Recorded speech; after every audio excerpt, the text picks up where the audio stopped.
Get ready for the dictation. Start.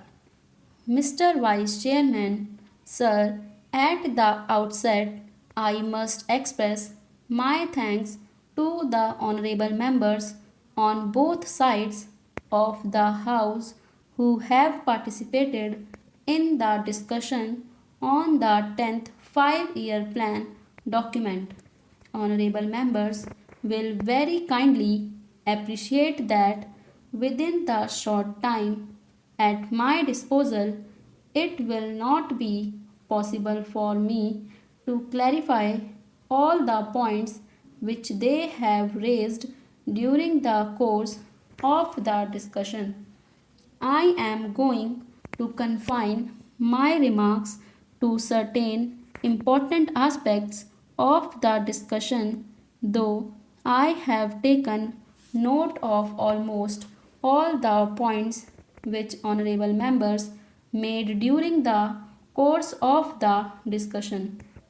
At the outset, I must also say that one of the honorable members was pleased to ask what is the purpose of having this kind of discussion 1.5 years or almost 2 years after the plan has started. I do not know whether honorable members do recollect that my predecessor, Mr. Tiwari, had circulated a note to all the members of this House, particularly about the 10th plan framework, and he expected that the honorable members will be able to send their remarks to the minister and also to the planning commission so that before the draft document of the 10th plan is prepared and finalized, their views could be taken into account.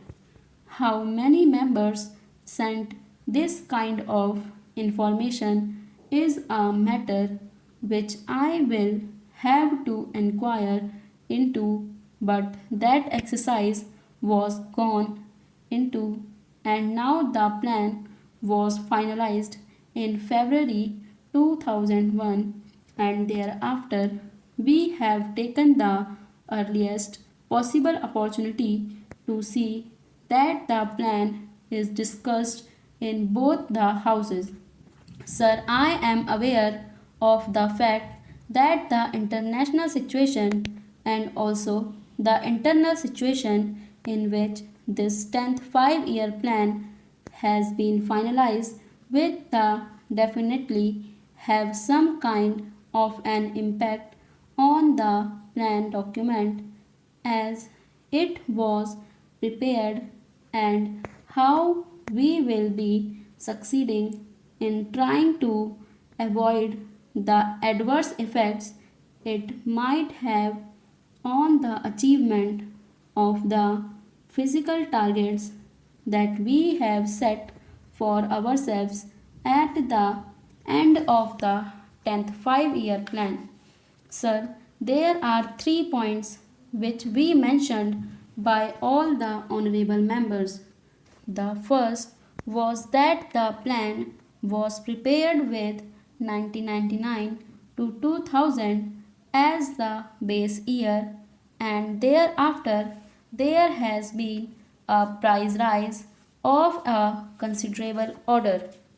Sir, the first thing which I would like to clarify is about the inflationary trend which has set in.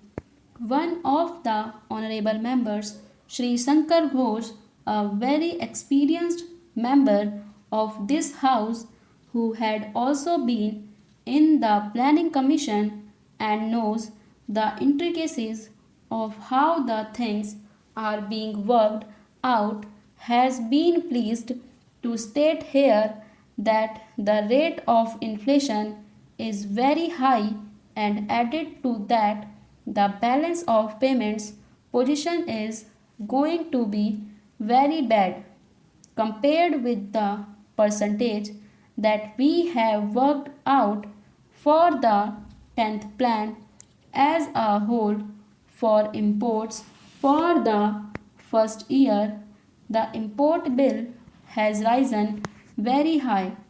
Then how is this assumption going to be correct? That is the point, and a very valid point which he raised during the course of the discussion.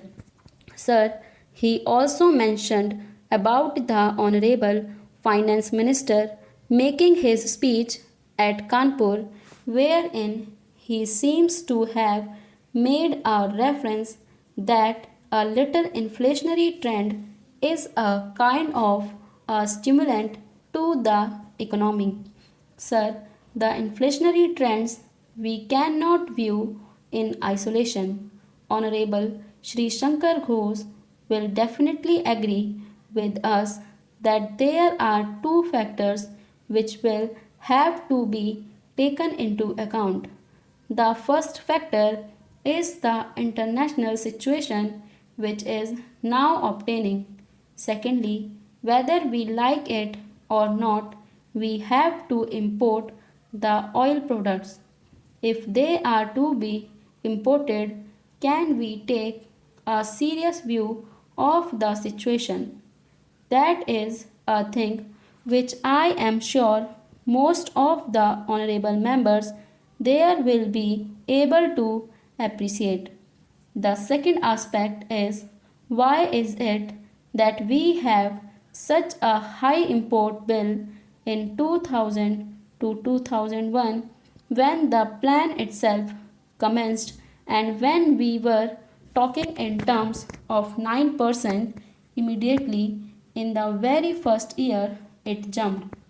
I am sure that most of the honorable members are aware of the fact that it is on account of the kind of legacy that this government got. I would not like to dilate on that issue, but the fact of the matter is that the agricultural production had gone down. Even in the industrial sector, there was a decline of 1.4%. The core production had considerably gone down in terms of production, and the electricity generation was at the lowest. If we had to make a beginning, which in fact is within the control of the government of India, with these infrastructural facilities which will have to be provided both in the agricultural sector and the industrial sector, concerted efforts will have to be made.